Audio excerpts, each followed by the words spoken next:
Hi guys, it's Ryan Fowler with Intermasculine Live. I don't know if you can hear it. It's raining like crazy outside. Broadcasting from Costa Rica. Teresa Kuhn is not able to be on the show today. She's on a plane flight, but I still wanted to broadcast. I'm trying to release 2 videos a week, not including the shorts. There's like 4 shorts a week.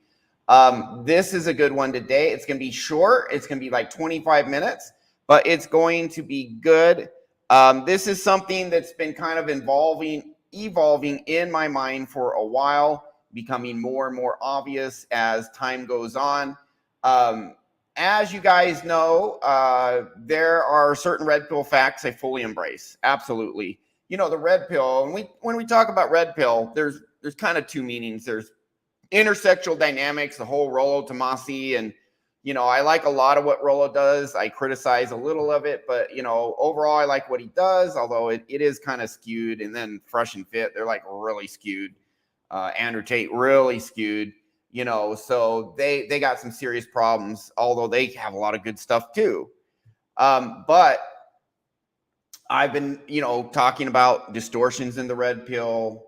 Some stuff is skewed. Part of it is YouTube. Part is it, hey, we have to broadcast sensationalist stuff, and that's going or be overly negative because people like that. You know, people are, you know, negative emotions is tied to not being safe, danger, and that's because our little psychology lesson for you guys. Because our brain prioritizes surviving above all, it prioritizes any danger, any negativity that could hurt us. It prioritizes that over everything else. So if you have a really negative channel focusing too much on the negative aspects of female behavior, which is true, but overemphasized or distorted by some gurus, well, it gets more views, and that causes a distortion in the presentation of the red pill. So on the one hand, there's a lot of solid facts the red pill community communicates. On the other hand, there's distortions just because of how marketing works, how our human brain works, and what viewers want to watch. And it's causing distortions. Well, I'm going to go a little farther into it today because the reality is, and I have some good clips today, the reality is there's a red pill that's the matrix, which is, it's the truth that society doesn't want us to know. That's the real red pill. It's all the real red pill. It's all the truths society doesn't want us to know, but how it's used today, for the most part on YouTube, is intersexual dynamics. Those facts society doesn't want us to know. Well, the thing with the intersexual dynamics red pill is they have at most half the picture. They have an incomplete picture of what's actually going on for a few different reasons. Number one, most of the content creators are in Western society.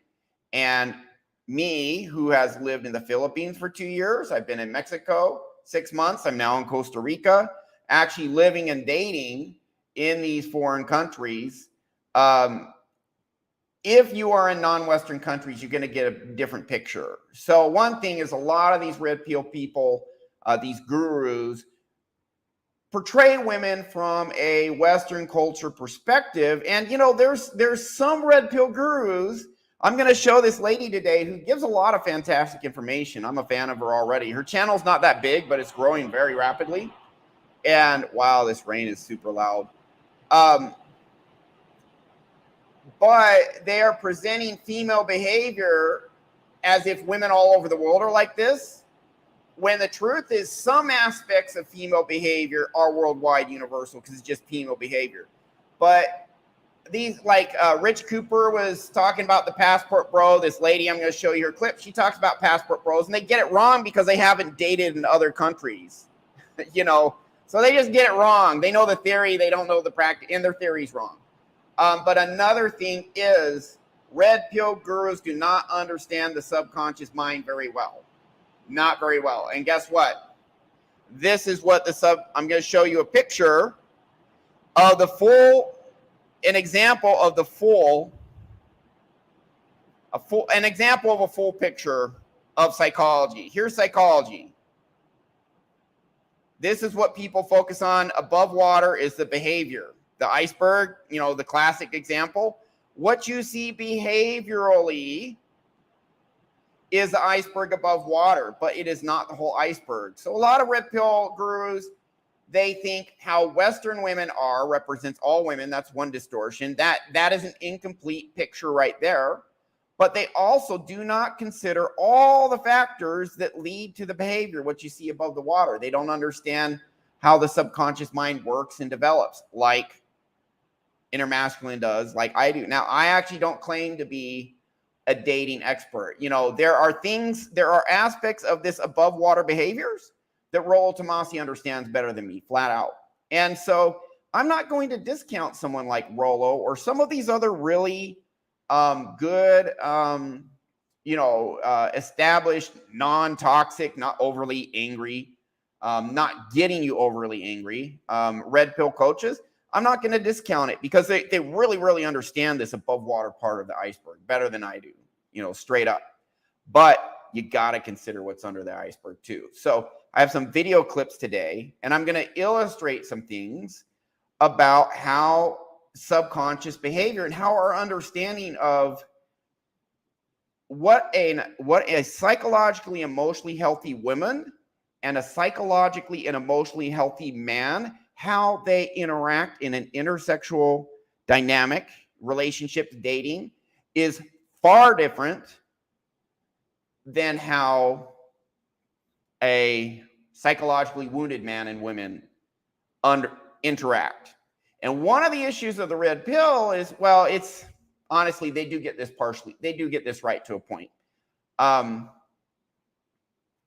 man and women have to be emotionally healthy, just, you know, straight up. So, you know, the red pill does say, hey, guys, you got to improve on yourself. You got to work on yourself. You got to get in shape. You have to get a good job, a good income, get some education, do good stuff, dress well, groom well, eat healthy, have a balanced life. Again, they do all that, but again, it's behaviors. And many men struggle to implement these behaviors because they're not considering what is under the iceberg for them, for their psyche. Also, many people don't consider what is under the iceberg, all the subconscious programming that women in Western cultures and in other cultures go through and experience. And so, for example, I mentioned before, women are attracted to bad boys. Well, it's honestly, emotionally healthy women are not attracted to bad boys at all. I know women like this who are attractive, emotionally healthy. They're like, I don't like them at all. But here's the kicker. Most of our society is psychologically sick. And so most of women are attracted to bad boys because they're psychologically traumatized and wounded. That is normal for our society. So when the majority, and that's not how it's been throughout history. Yeah, people's psychology has never been perfect. There's always been messed up people in our society. But it's much more sick than normal now because the family dynamic to a great degree is disintegrated. We have victim mindset. We have all these stupid ideologies that can exist because we're not subsistence level anymore. They can exist because, we're not just trying to survive. So all these ridiculous things that otherwise would lead to people dying out in societies barely subsisting, well, they can actually thrive now. They sound good. They don't facilitate survival, and they're not optimal in so many other ways. So because of our sick society, because a lot of these red pill gurus only come from the Western society viewpoint, they haven't lived and dated in other cultures. David Bond and John MLD, they do the passport course, and David Bond's been over 40 countries, and he says 80% of the issues Western men have disappear when you go to non-Western countries. I don't know if it's quite 80%, but it's 2/3, absolutely. 2/3 of the crap, maybe 70%, maybe 80. 2/3, 70, 80% of the crap Western guys have to deal with Western women. You go to a place like Mexico, the Philippines, it's not a problem. It's just not a problem. So I'm going to show you some clips here. One is from Gabor Mate. He's just a world-leading medical doctor, world-leading authority on addiction, on psychological trauma, on how it causes physical disease from psychological trauma. And he's going to tell you that, listen, normal isn't healthy. So we'll play that again. And then I'm going to get through this lady's clip. Honestly, I hope this lady can come on my show. She has She's growing. I think she's great. I think she nails some stuff on the head.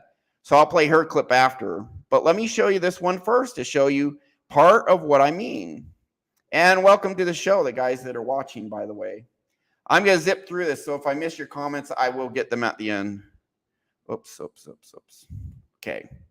Got a clip for you. Check this out. This is a short but amazing clip. As you guys know who watch my show regularly, I'm a huge fan of Gabor Mate. He is a rock star. All right, we'll just play this real quick. Living in is a toxic culture because it, for all its incredible technological and economic, scientific, and cultural achievements, it denies essential human needs. And the final comment I'll make is that in medicine, when we talk about normal, we're talking about the range of biological conditions within which human life can sustain itself. So below or above a certain range of blood pressures, you know you can't live. If it's too low or too high, you die. Or body temperature, there's a normal range, in which sense the normal is equated with healthy and natural. But we make the mistake in society that we think that the conditions that we used to, and therefore we think they're normal, are also healthy and natural. No, they're not. They make us sick. I'm saying that this society that we're living in is a toxic culture because it, for all its incredible technological and economic, scientific, and cultural achievements, it denies essential human needs. And the final comment I'll make is that in medicine, when we talk about normal, we're talking about the range of biological conditions within which human life can sustain itself. So below or above a certain range of blood pressures, you know you can't live. If it's too low or too high, you die. Or body temperature, there's a normal range, in which sense the normal is equated with healthy and natural. But we make the mistake in society that we think that the conditions that we used to, and therefore we think they're normal, are also healthy and natural. No, they're not. They make us sick. I'm saying that this society that we're living in is a toxic culture because it, for all its incredible technology. Okay, and starting to loop. All right. So that's huge. What we got to understand, guys, ladies and gentlemen, is we are at a time in history where, there is a statistic that 40% of college students are so depressed it's difficult for them to function. It's like the American College of Education and Health something. You just Google it. 60% of college students are at some point during the year are overwhelmed by anxiety. That's not normal. Obesity and overweight, just boom, through the roof. Depression, boom, through the roof. These massive problems. Divorce rate, boom, through the roof. Just people are unhappy, suffering, and miserable. So what you want to understand is our society is not, it's normal for us, but it's not healthy right now. So all these difficulties between men and women dating and the gender war and everything else is all affected by that.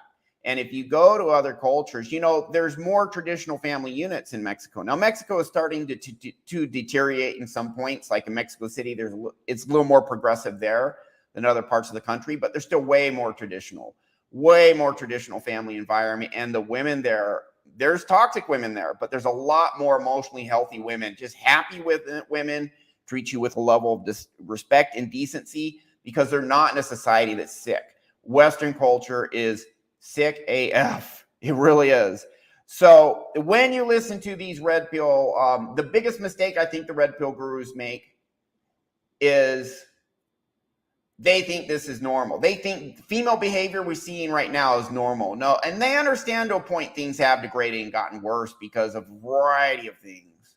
But they don't point out nearly enough. They act like this is how women are. No, there are parts of the world where women don't behave like Western women at all. There's so much more a blessing in a man's life. And again, I'm generalizing American society. I know some fantastic women in the United States.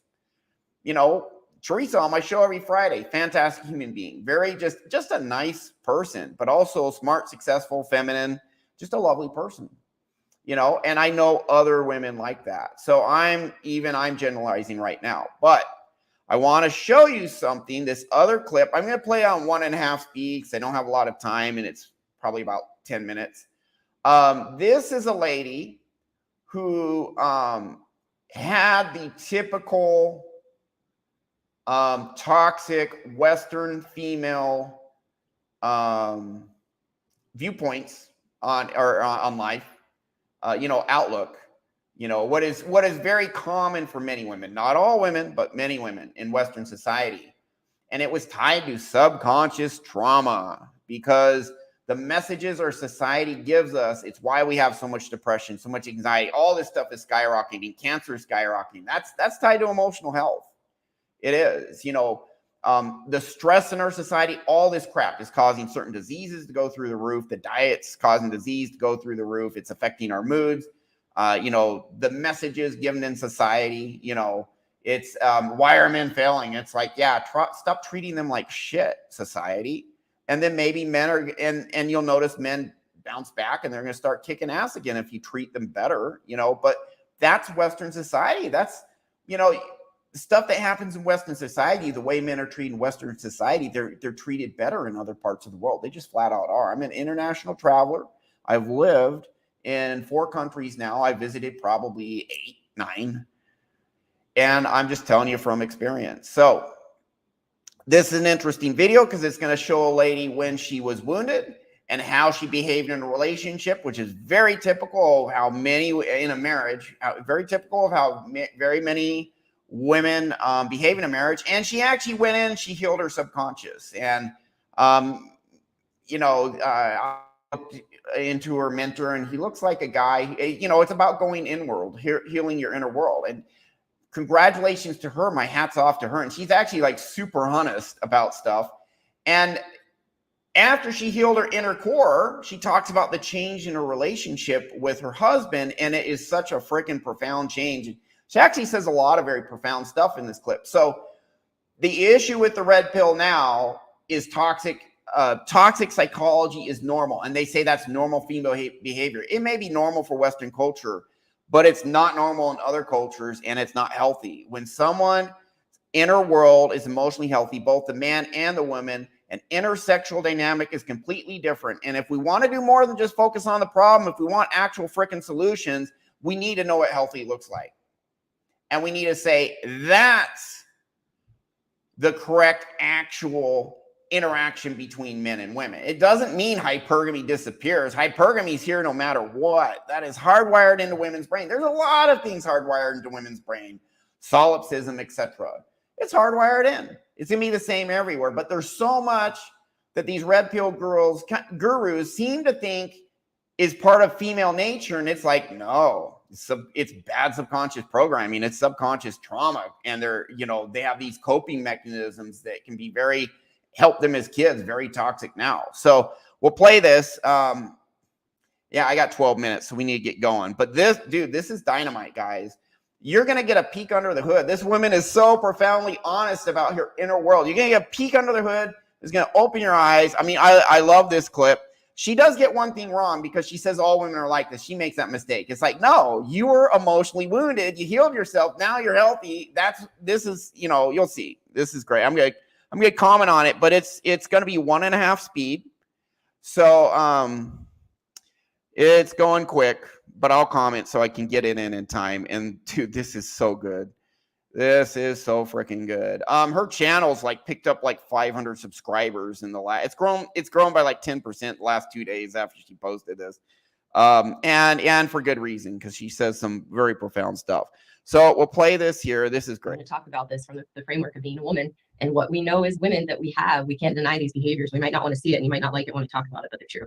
Here's the problem with boundaries. So we're going to go through each one of those features of an interdependent relationship. I can feel myself getting excited. My foot is tapping down here. So here's the problem. As women, with our walls up and being out of control of our emotional states, not in control. That's toxicity right there. That's bad subconscious programming will lead to that. We are incapable as women of having boundaries. Wounded women are incapable of having boundaries. And guess what? A lot of wounded guys are too. And incapable of following through with our own boundaries that we agree to. And here's why. because with our walls up and our emasculating natures and the protection that we put up as women, we are selfish, we are self-centered, and we are manipulative. And here's the thing, we want our husband to have boundaries. We want them to follow the boundaries. But as soon as we're asked to be held accountable to those boundaries, we want to do what we want. We hold the double standard. You need to follow this boundary. This is psychologically normal in Western society, but it is not healthy, and it's not how healthy women operate, and it's not how women in more healthy, I mean, there's never a perfectly healthy society, but in more healthy non-Western societies, it's not how the majority of women operate. For example, in the Philippines, or there's still, you're going to see a lot of it everywhere, but it's so attenuated, and there's so much more emotionally healthy in some of these countries that I have been to. But I don't have to. Overall. And what I've learned about myself as a woman and working with other women, we are not good at keeping our word and following through with our word. We lack integrity and we lack character with ourselves. Think about it. For the women watching it who are open to hearing my message, think about how poorly we keep our word to ourselves when we say we are going to do something, when we say we're going to change something in our lives and we're going to do something differently. We don't keep our word to ourselves. We're the first person to break our own promises to. So how are we supposed to follow through with our husbands or a partner to keep our word to them? We don't keep our word to ourselves. Our word means nothing. So how are you supposed to expect your female partner or wife or woman to follow through with boundaries? Does this correspond with typical red pill teaching? Yeah, absolutely it does. The red pill guys say, look what a woman does, not what she says, for this reason. Well, guess what? There are society, I'm a fan of him. Psych-Hacks, Dr. Ryan Taraban, he talks about how women don't apologize. Yeah, that's in Western culture when women are psychologically damaged. You go to Mexico, women apologize if they make a mistake. I've been apologized. Oh, I'm sorry for this. I'm sorry for that. And they mean it. And it's no big deal. And they go on. So that's not female nature. That's damaged female nature. We'll keep going. This is all damaged female nature. It is not healthy female nature. And the red pill thinks this is healthy female. This is just how women are. Bullshit, because I have known people married for decades who are absolutely happy, and the woman does not behave this way. I have lived for extended periods in non-Western cultures. Some of the women behave this way, but many of the women do not behave this way. Yeah, there's still, hey, in Mexico, women still flake on you. They still do other stuff. There are toxic women in Mexico, but there are things they do, good things, and bad behavior that the majority of them don't engage in. Where in Western culture, the majority of women do engage in that bad behavior and don't do the good things. So you have to account for that. If you really want to understand female nature, not just Western damaged woman female nature, and it's important because here's the thing. If you get your insides emotionally healthy, you're going to get an emotionally healthy woman. If your inside is not emotionally healthy, you will never get the woman, or it's going to be very difficult, if ever, will you get an emotionally healthy woman. You're dooming yourself to being matched, if at all, with a toxic woman who's behaving how she says. And a lot of emotionally healthy guys in the West are still going to get damaged women because it's like, honestly, it's like more than 90% in the West. It's 95% of women are damaged and behave like this, how she's, or more or less. I'm generalizing, I'm overgeneralizing, but more or less. There's just a lot less emotionally healthy women. That's one of the reasons I got out of the United States. There's other reasons too. It's fun. Mexico's great. Costa Rica's great. But we'll keep going. I know for myself, it's like as soon as I don't want to, and as soon as I think I'm right, like, pardon, I don't cuss on my videos, but F you. No. This is all due to psychological trauma from being raised in broken families, dysfunctional families. It's subconscious programming that leads to the type of behavior she's talking about because she healed herself and she doesn't behave this way anymore. We'll keep going. That doesn't apply in this situation. So we don't have character and integrity to follow through on our own boundaries. We don't. So the second feature of interdependence, communication. Women. I wish I had that clip. Emotional damage. Well, it starts in childhood. It's not the cock carousel that causes the majority of damage. It's childhood. That's psychology 101. Anyone who understands psychology understands that. Not saying too many sexual partners doesn't mess up women. It very well does in many instances, but it's not as big a factor as subconscious programming in childhood. are horrible at communication because we have a woman speak. When we know we do, we are extremely poor communicators, especially in our marriages and to our husband. We expect our husbands to read our minds, to know what we mean when we say confusing things. And it's a really interesting dynamic between my husband and I now, where I'll say something like, hey, we live in Colorado, and my husband and I love to camp and we like to kayak, and I'll say, hey, do you want to go camping next weekend and kayaking over here? And he'll stop me now because he's gotten strong enough in himself, and he is starting to understand the woman speak, and he'll say, Karen, do you want to go camping and go kayaking there? Because I won't say it. I've learned to, and I've built that muscle, but again, I'm not perfect. She won't say it because it's a psychological defense mechanism because of traumatic upbringing. Guarantee you. I'm human. And I am a woman. So we have this woman speak, and we expect men to decipher our code, decipher our communication. And something else I learned about myself and in working with other women is that we don't even know what we want because we don't know ourselves. And we also don't want to take— There you go. Because we don't know ourselves at a deep psychological level. That's big. Responsibility to say what we want, or say what we want to do, or say what's important to us, because then the responsibility falls on us, and we are adverse to taking responsibility because we're scared of the consequences of how it might turn out if I say this is what I want and this is what we do, what I want to do, and then how it turns out. So we're not good communicators. That's why this doesn't work. And then personal responsibility. That's the third feature of an interdependent relationship. I've already been talking about it. As women, we don't have a sense of responsibility and accountability. We want to point the finger out. We want to put the blame on our husbands. That's the very reason a lot of us as women get married. Men do this too, although honestly, I think women do it more. When you have psychological wounds inside, it's painful to go inside. It's painful to take accountability. My very first video I posted on this channel is about toxic shame. I'm not good enough. There's something wrong with me. I'm inadequate. I'm a loser, worthless, whatever. And so what happens is when you have toxic shame, which I said in my very first video, it's a reason that was the first video. This is the #1 pandemic in our society, is toxic shame. People feeling worthless, losers, etc. When I fail, it means I'm a failure. When I'm rejected, it means I'm a reject. You know, it means I'm unattractive, I'm worthless, whatever.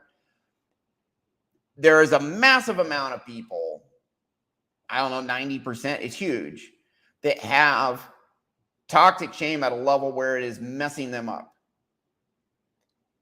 And what happens is you want to blame the outside world instead of going inside, because going inside to face the fact that you really feel like you're a loser, you believe you're a loser, going inside and facing that, very painful.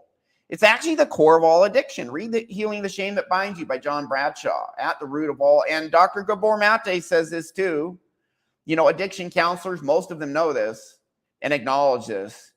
People are addicts because of shame, because they feel so bad about themselves, they need to numb it out with a drug. And it's so painful for people who have toxic shame to look inside and say, I messed up. And their belief system is, I messed up, therefore I'm worthless, I'm horrible, I'm a failure, I'm not good enough.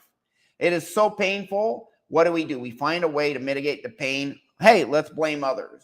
Let's play the victim so I don't have to take responsibility, and so I don't have to go inward and look at myself and face my belief that I feel like I'm crap. It's so painful. These women have that at a massive level in our society. So do the men. And so why are men failing? You know, why is depression so high? Why is it skyrocketing? This is why. And the toxic shame is just getting bigger and bigger. Addictions are growing, depression's growing, toxic behavior is growing, victim mentality. Not a victim doesn't want to take responsibility, because if they take responsibility, they have to look inward and fix what's wrong with them. And it's super painful to face that. So they rather just avoid. Let's blame others. Now I don't have to fix it. This other person has to fix it. Great. Now I don't have to look inward and face my pain. That is exactly what's going on here. And that's what this lady, she's going to talk about going inward and healing stuff. You'll see. Is because we don't want the burden and the responsibility of our lives. We want somebody else to share the burden with and somebody else to blame when it doesn't work out. So we don't want to take responsibility. And ladies, we know it. As soon as our husband says, hey, you said this and it made me feel this way, or hey, you did this and it really hurt me, we don't hear it. We jump back with our excuses and justifications for why we said what we said or why we did what we did, and enforce to our husbands that they are wrong. You're wrong for feeling that way. You misinterpreted me. That's not Daddy issues causes this. What I meant. Among other things, feminism does too. We will not take responsibility until we're taught, and we want to. But the fourth and last feature is mutual trust. I posted a short yesterday with probably a very triggering title. You cannot trust a woman We are wolves in sheep's clothing, and we manipulate to get what we want. So there's no mutual trust. And here's what this one said that I thought was really interesting, is that interdependent couples trust one another to be faithful to the boundaries they've established together. They support each other's personal interests and goals and enjoy time alone or with their own friends. What we have to know as women, and what men need to know about women, is that our whole purpose of emasculating our husbands and emasculating men in our lives is because we don't want them to be successful.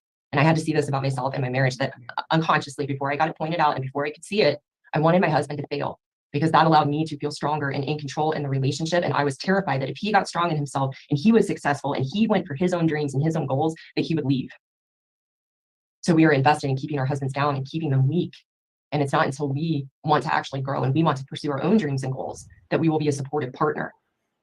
But with our walls up and our emasculating ways as women, we are not capable. Why are the walls up? Defense mechanism, because they have subconscious trauma and it hurts and they need to protect against that getting triggered and hurting. That's all of this she's talking about is woundedness. And this is normal. This is pretty typical female behavior in the United States and Western culture. And it's untenable. I would not have a relationship with a woman who behaves like this. I wouldn't. I wouldn't. I'd never move in with her. I'd never marry her. Not even close. You know, once the mask came off, I saw any of this behavior. I don't care. I don't care the situation I'm out, because I value myself. I love myself. I don't want to submit myself to this. And I can find good women. Why deal with this when I can find good women who don't behave this way, which I do.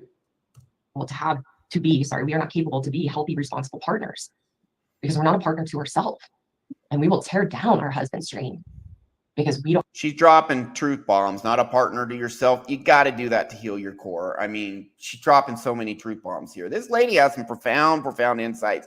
This is a woman who's up level and healed and has a healthy core now. And listen to how her relationship, she's going to talk about a relationship now. She's talking about before, when she was wounded and traumatized.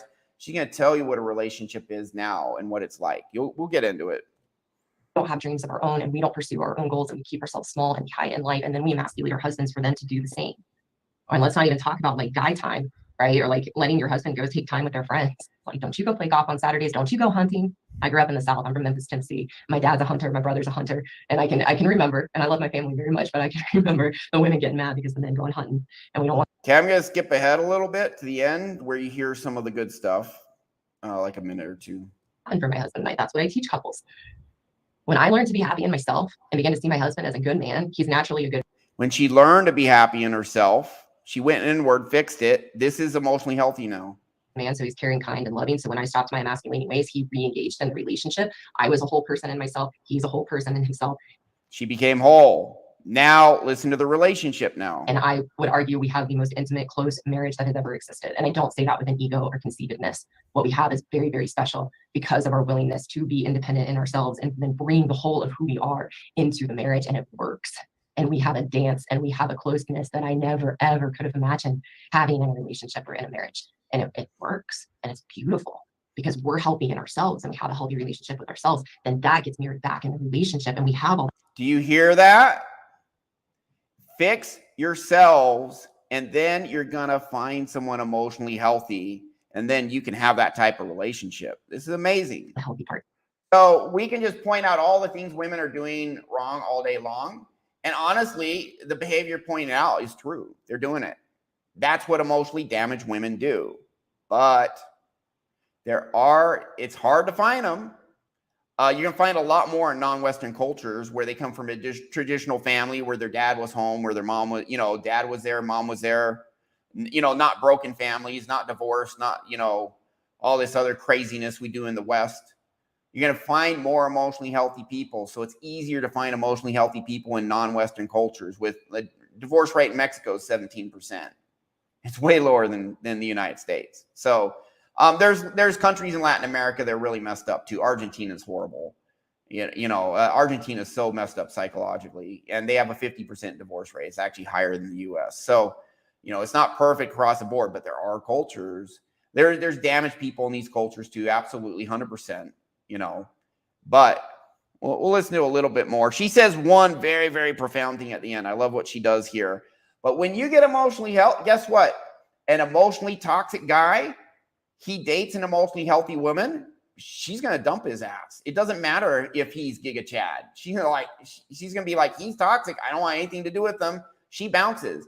You can be Giga Chad, and yet you're a toxic guy, and you end up with a toxic woman. She'll be a hot toxic woman, and then she'll mess up your life. Exhibit A, Hollywood. Exhibit A, Hollywood. How messed up are those relationships? How often did they get divorced and have all sorts of problems and issues?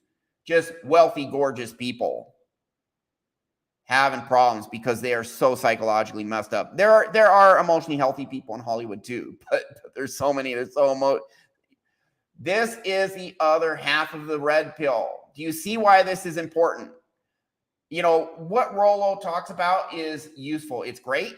You don't talk about this other stuff and you don't fix your inner world, guess what? You're going to get in a bad relationship and it's going to suck.